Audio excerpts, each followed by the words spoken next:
네, 작가님. 유튜브 채널도 하신다고 유튜브 채널도 한번 이야기 소개 부탁드려요. 예, 저는 뭐 이렇게 소소하게 하고 있는데요. 제가 이제 주로 이제 강의나 기업 자문을 하다 보니까 뭐 기업 자문하는 내용은 말씀드릴 수 없지만 강의하는 것들은 좀 듣고 싶어 하시는 분들이 계시더라고요. 근데 뭐 기업에 소속되지 않는 분들은 전혀 들을 수가 없어서 그분들을 위해서 이제 짤막짤막한 이제 IT 트렌드들을 이제 이렇게 유튜브에 올리고 있는데요. 뭐 주로 제가 관심 있는 분야가 IoT, 지능형 사물 인터넷, 그다음에 이제 그 뭐 스마트홈, 그다음에 저는 이제 개인적으로 이제 아마존이라는 회사를 옛날부터 많이 팔로우를 했었거든요. 그래서 뭐 그런 거 좀 이제 뭐 첨단 IT 이슈들을 이제 올리고 있죠. 네, 알겠습니다. 저희도 그 참고하도록 하겠습니다. 네. 네, 작가님 다음 질문 해볼게요. 중국 시장도 네. 미국, 한국 시장 못지않게 그 세계 공장이잖아요. 네. 그 물류의 중심이잖아요. 네. 공장도 많이 들어가 있고 제조업의 최강 국가인데 네.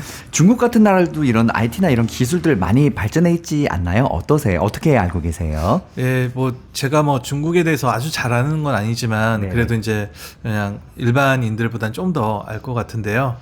일단 기술적 IT 기술적인 측면에서 봤을 때 뭐 반도체 쪽은 지금 이제 미국이 제재를 많이 하고 있잖아요. 네네. 그래서 더 발전하고 싶어도 할 수 없는 상황이고. 예, 그런 상황이긴 하지만 그 외에 소프트웨어 기술, 소프트웨어를 바탕으로 하는 인공지능이나 빅데이터 기술은 아마 많은 분들이 그 공감을 하실 텐데 아마 미국 이상이다. 라고 이제 생각을 할 것 같습니다. 네, 저도 그렇게 들었거든요. 그래서 예, 여쭤보는 그 거예요. 이유가 뭐냐면 사실 인공지능이나 빅데이터 같은 경우는 로직도 중요하거든요. 알고리즘도 중요한데 그거 못지않게 중요한 게 의미 있는 데이터입니다. 그런데 이제 어떤 비즈니스를 위한 데이터는 개인정보하고 관련된 것들이 굉장히 많은데요. 뭐 미국이나 우리나라나 유럽 같은 데서는 그런 데이터를 가져다가 쓰는 게 쉽지가 않습니다. 그래서 뭐 그런 얘기 많이 들으셨을 거예요. 뭐 길거리 가다 CCTV에 찍히면은 내가 누군지 그냥 딱 뜬다라고 할 정도로 그 정도로 이제 뭐 인공지능 기술이 좀 발전해 있고요. 그리고 이제 뭐 디바이스 만드는 기술도 이제 아직까지 좀 카피캣 느낌이 있거든요. 뭐 우리나라 삼성, LG 걸 많이 복제하는 그런 느낌인데 중요한 거는 복제할 수 있다라는 거는 거기에 얘네들이 스스로 뭔가 디자인을 하거나 기획을 할 수 있는 능력만 덧붙여진다라면 그렇죠. 우리를 넘어설 수 있다라는 거거든요. 근데 지금 저는 거의 그 수준이다라고 생각을 하고요. 여기서 이제 더 걱정스러운 거는 가격 경쟁력까지 가져간다라는 거. 그렇겠죠. 네, 그래서 좀 그런 부분들이 좀 이렇게 대단하다 싶으면서도 이제 두렵죠. 네, 그런 거 있고 그다음에 이제 지금 그 미국이 중국의 반도체 쪽을 이렇게 막는 이유 중에 하나가 그 반도체 기술이 없으면 사실은 이제 인공지능 기술을 더 개발하는 거, 돌리는 것들도 좀 어려워질 수도 있고요. 또 그걸 바탕으로 또 하나 하기 어려워지는 게 이동통신 쪽입니다. 5G 쪽을 예전부터 끌고 왔던 나라가 중국이고요. 지금 6G도 제일 열심히 하는 나라가 중국이거든요. 그래서 뭐 그런 부분에 있어서는 지금 미국이 태클만 걸지 않았다라면 진짜 몇 년 사이에 뭐 우리는 당연하고요. 미국도 앞질러 갈 수 있는 잠재력을 가지고 있는 나라다라는 생각이 들고요. 지금 이제 미국이 이렇게 옥죄는 것 때문에 제재를 하는 것 때문에 한 몇 년간은 중국이 좀 발전하기 어렵겠지만 그게 오히려 중국한테는 또 이렇게 우리나라가 예전에 일본이 그 반도체 그 소재에 그 제재를 하니까 역공을 제대로 그렇죠. 독자적인 기술을 개발하고 솔루션을 찾아내잖아요. 금방 해버렸죠. 예, 마찬가지로 저는 이제 중국도 그럴 능력 있는 나라라고 생각을 합니다. 뭐 개인적인 감정이 좋고 나쁘고를 떠나서 네, 그렇죠. 예, 그렇게 되면은 오히려 사실은 그냥 한편으로는 미국이 중국한테 이렇게 딱 주면서 그냥 끌고 가는 게 더 맞는 전략일 수도 있다라는 생각도 좀 듭니다. 네. 네, 알겠습니다. 작가님, 그리고 CES 다녀오셨다고 그랬잖아요. 가정박람회.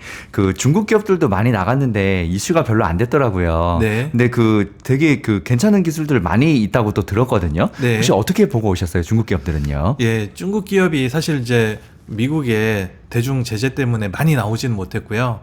또 하나 최근에 이제 그 중국에서 코로나 그 제로 코로나 정책을 포기를 했잖아요. 그러면서 리오프닝 그걸 하면서 감염자가 좀 많이 늘어났습니다. 그러다 보니까 일반인들 중에서는 미국으로 가려면은 뭐 48시간인가? 예, 음성 확인서가 있어야지만이 갈 수 있어서 사실상 중국 기업은 많이는 안 나왔습니다. 예, 뭐 미국이 한 1,100개, 우리나라가 500, 뭐 한 40개, 그다음에 중국, 두 번째로 많이 네, 중국이 한 500개 정도 기업이 나왔는데 뭐 솔직히 하웨이도 안 나오고 좀 굵직굵직한 회사들이 많이 안 나왔거든요. 그런데 이제 인상적이었던 거는 일단 그 메인 부스에는 뭐 TCL이나 하이센스 뭐 이런 회사, 전통적인 중국의 가전 회사들은 다 참가를 했고요. 더 주목할 만한 부분이 스마트홈 섹터가 있거든요. 스마트홈 섹터 쪽에는 다 중국 기업입니다. 예, 스마트홈 그 일반 가전 빼놓고 뭐 가전도 이제 중국 기업들 거를 뭐 외국에서 많이 쓰거든요. 뭐 미국도 거의 다 중국 기업들 가전을 많이 쓰고 있는데 그것뿐만이 아니라 좀 짜잘한 디바이스들, 스마트 플러그, 뭐 저기 뭐 스마트 램프, 뭐 등등등등 그런 좀 이제 뭐 센서류 같은 것들 이런 것들을 만드는 이제 중국 기업들이 막 몇십 개가 스마트홈 쪽으로 참여를 한 거죠. 그리고 이제 더 중요한 게 지금 스마트홈은 올해하고 내년에 어떤 분수령이 좀 될 것 같거든요. 그래서 왜 이런 말씀을 드리냐면 그동안은 스마트홈이 스마트홈 플랫폼 사업자별로 별도로 구축이 됐습니다. 그래서 제가 삼성 제품을 가지고 있으면 저는 스마트 띵스만 써야 되고 예, LG 쪽에 연결을 못 하는 거예요. 네, LG 걸 가지고 있으면은 LG 싱큐만 써야 되고 삼성 거하고는 같이 못 씁니다. 그래서 예, 핸드폰에 앱이 2개가 깔려야 되는 거죠.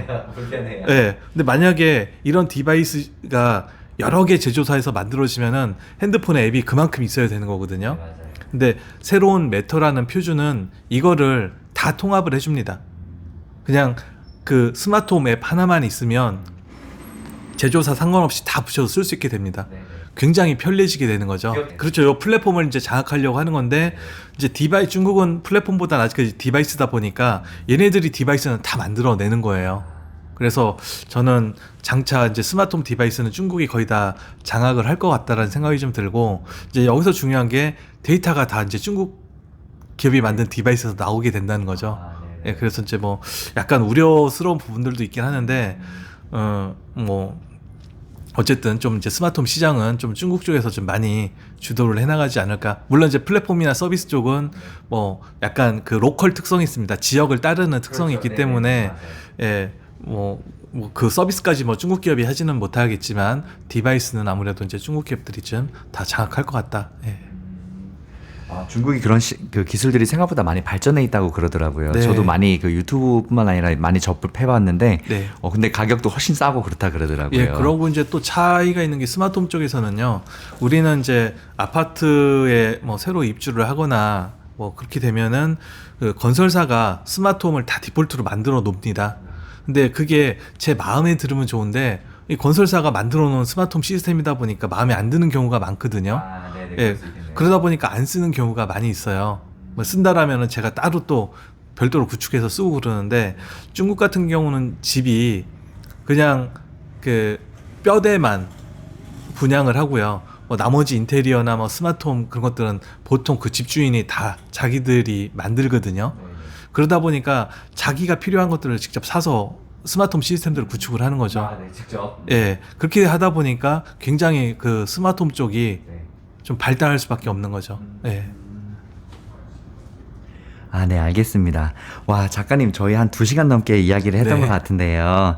이제 마무리를 해야 될 것 같아요. 그, 작가님, 지금 요 책 쓰셨잖아요. 네. 또 앞으로도 또 이런 미래 기술에 관해서 그 어떤 이야기들 또 어떤 미래가 어떻게 펼쳐질지 좀 너무 추상적인 질문인가? 네. 그 어떤 세상이 펼쳐질 거라고 생각하세요?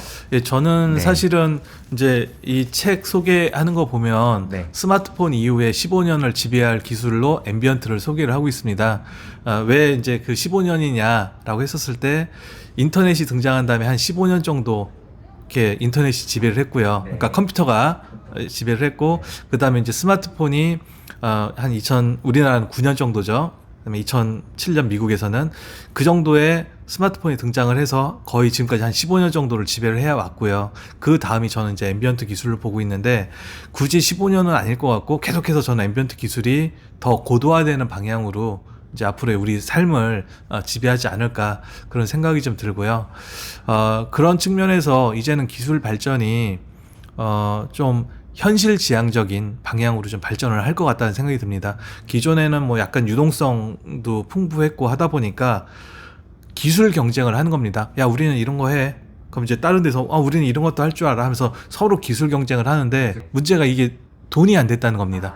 기술은 우리가 뭐 더 좋은 기술을 가지고 있을지 모르겠지만 그 기업한테 돈을 벌어줬어야 되는데 그렇지를 못했다는 거거든요. 근데 이제는 뭐 이제 저는 이제 그 고물가 시대가 뭐 여러 경제 프로들을 보면은 적어도 2, 3년 이상 쭉 지속될 거라고 얘기를 하던데 그런 관점에서 사실은 이제 기술 경쟁보다는 좀 더 현실적인 기술, 당장에 돈을 벌어줄 수 있는 그런 기술들에 좀 집중할 거다라는 이제 그런 생각을 좀 하고 있습니다. 네.